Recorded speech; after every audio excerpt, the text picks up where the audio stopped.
If you are dining out this weekend, restaurant options are nearly unlimited. Nationwide, there are 1 million eateries. They employ 14 million people. But some restaurants are turning up more than the heat.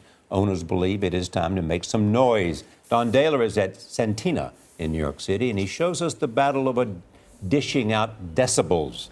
Don, good morning. Hey, good morning. We're a little bit early here at Santina's for the breakfast rush, but without a doubt, urban eating is in the midst of its gilded age. Diversity, quality, creativity, all those are the hallmarks of the eating foodie culture.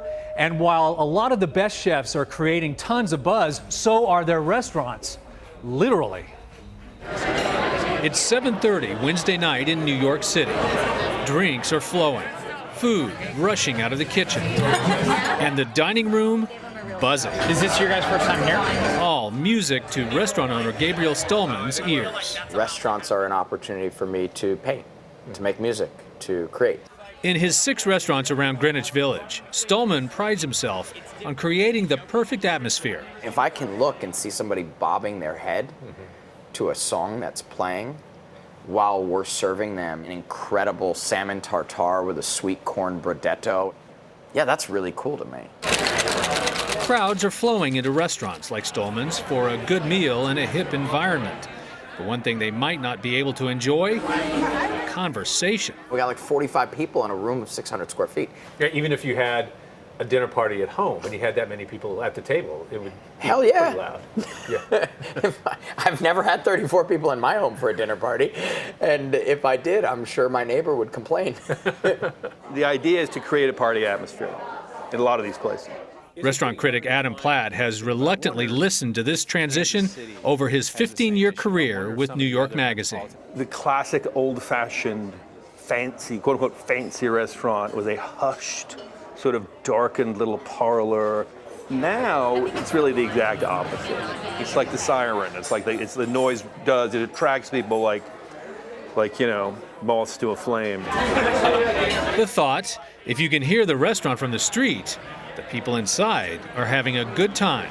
But for Platt, who works in these environments, it's becoming an occupational hazard. I already have hearing loss. Do you feel like sometimes that you need some earplugs to go do your job? Well, you need earplugs, and like even the chefs are a little astonished. So what caused this noise revolution? About a decade ago, Platt says, kitchen culture charged into the dining room. Bars became larger and a place for people to congregate. And as rents increased, restaurants removed the frills, stripping away objects that absorbed sound because they were expensive to clean. The result? There are no rugs, there are no tablecloths, the surfaces are all very brittle, marble, So it's wood. bouncing the sound. We're basically in an elaborate noise box. In a most unscientific way, we tested it out using a decibel meter app on our smartphone. Noise levels at the restaurants we visited hovered anywhere from the mid-80s, the equivalent of city traffic, into the 90s, a jackhammer pounding away.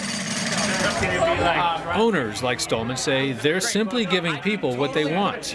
And despite the possibility of hearing loss, Americans agree, dining out more than ever, breaking through the white noise to still connect. You can't come to a restaurant and be alone. Yeah, this is something that brings people together, and it's something that continues to encourage social interactions, and I love that. And of course, it's going to surprise no one to know that anger over loud restaurants breaks down along generational lines.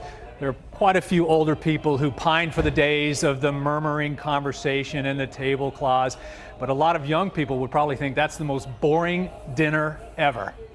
Clarissa. Now, you travel around the world. You live in London.